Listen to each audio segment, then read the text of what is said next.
ड्रामे की next episode में आप लोग देखेंगे कि किस तरह से सोबिया की शादी टूटने के बाद सोबिया पागल हो चुकी है और वो तमाम तर ब्लेम किसी और को नहीं बल्कि अपने मामू कासिम को दे रही है।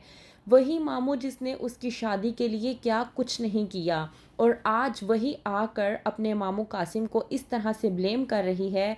कहती है कि मैं आपकी औलाद नहीं हूँ, तभी आपको मेरी शादी के टूटने का कोई दुख नहीं हुआ।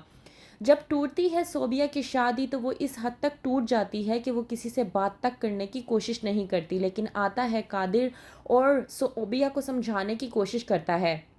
कहता है कादिर सोबिया को कि जो कुछ भी हुआ वो अच्छा नहीं हुआ, लेकिन जो कुछ भी हुआ उसको सुधारा तो जाया नहीं सकता। बेहतर ये है कि अपनी आने वाली ज़िंदगी के बारे में सोचो और तुम्हारी आने वाली ज़िंदगी बेहतरीन होगी।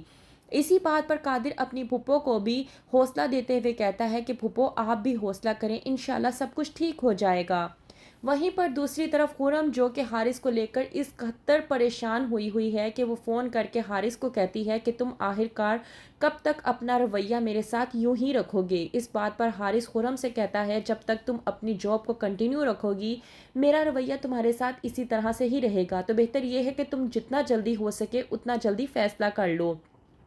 खुरम अभी बैठकर सोच ही रही होती है कि उसके वालिद आते हैं और आकर अपनी बेटी खुरम को समझाने की कोशिश करते हैं। कहते हैं कि अगर हारिस के घर वाले और हारिस इतना ही मैच्योर होता तो सोबिया की बारात यूं ना जाती, सोबिया का रिश्ता यूं ना टूटता। कहता है महमूद अपनी बेटी खुरम को कि बेहतर ये है कि शादी से पहले ही सोच लो।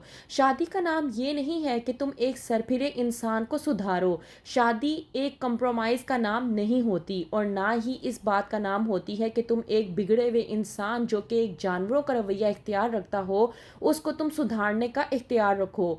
इस बात को शादी नहीं कहते। इसलिए कहा जाता है कि शादी से पहले इंसान को पहले से ही सोच समझकर फैसला करना चाहिए। तुम्हारे पास अब भी वक्त है, तो बेहतर ये है कि तुम सोच समझकर फैसला करो कि तुम आखिरकार क्या करना चाहती हो, फिर तुम्हारा जो फैसला होगा मैं तुम्हारे साथ ही होऊंगा। वहीं पर दूसरी तरफ सोबिया को अचानक पता नहीं क्या होता है कि वो अपना शादी का जोड़ा उठाती है और ले जाकर उसे आग लगा देती है, और उसे इस तरह से देखकर सब घर वाले वहीं पर इकट्ठे हो जाते हैं। आकर कहकशा कहती है कि तुम्हें हो क्या गया है, तुम पागल तो नहीं हो गई, आखिरकार ये तुम किस तरह की हरकतें कर रही हो। ये सब देखने के बाद आता है कासिम और आकर सोबिया को समझाने की कोशिश करता है, लेकिन सोबिया कासिम की एक नहीं सुनती। कासिम कहता है यास्मीन से कि सोबिया की शादी मेरी वजह से टूटी है, लेकिन यकीन रखो कि मैं सोबिया की शादी इससे अच्छी जगह पर करवाऊंगा, मैं वादा करता हूँ। सोबिया जो कि भड़क उठती है और कहती है कासिम से कि आपको क्या फ़र्क पड़ता है, जाहिर सी बात है मैं आपकी औलाद तो हूँ नहीं कि मेरी शादी के टूटने पर आपको कोई अफसोस होगा। ये सब कुछ देख रहा होता है हारिस ऊपर छत से। उसे इस हद तक गुस्सा आता है कि वो गुस्से में नीचे आता है और आकर सोबिया पर झिड़कना शुरू हो जाता है। कहता है बस कर दो, अपने इन तमाशों को कहीं और जाकर करो, और तुम्हारा जो ये लालचपन है ना ये सबके सामने आ रहा है। कासिम हारिस को चुप करवाने की कोशिश करता है, लेकिन हारिस चुप नहीं करता और कहता है अपने वालिद से कि आप इन लोगों को चुप करवाएं, ये लालची लोग हैं।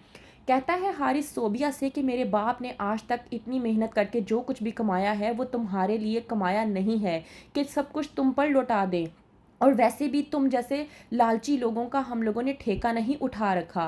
कहकर हारिस चला जाता है। सोबिया हारिस का मुंह देखते रह जाती है कि आखिरकार हारिस उसे क्या कहकर गया है। क्या होगा आगे? क्या इन सब के बाद कासिम यास्मीन से सोबिया का रिश्ता अपने बेटे कादिर के लिए मांग लेगा? क्या होगी सोबिया की कादिर के साथ शादी? क्या होगा आगे? मज़ीद जानने के लिए देखते रहिए ड्रामा सीरियल हाबील और काबिल।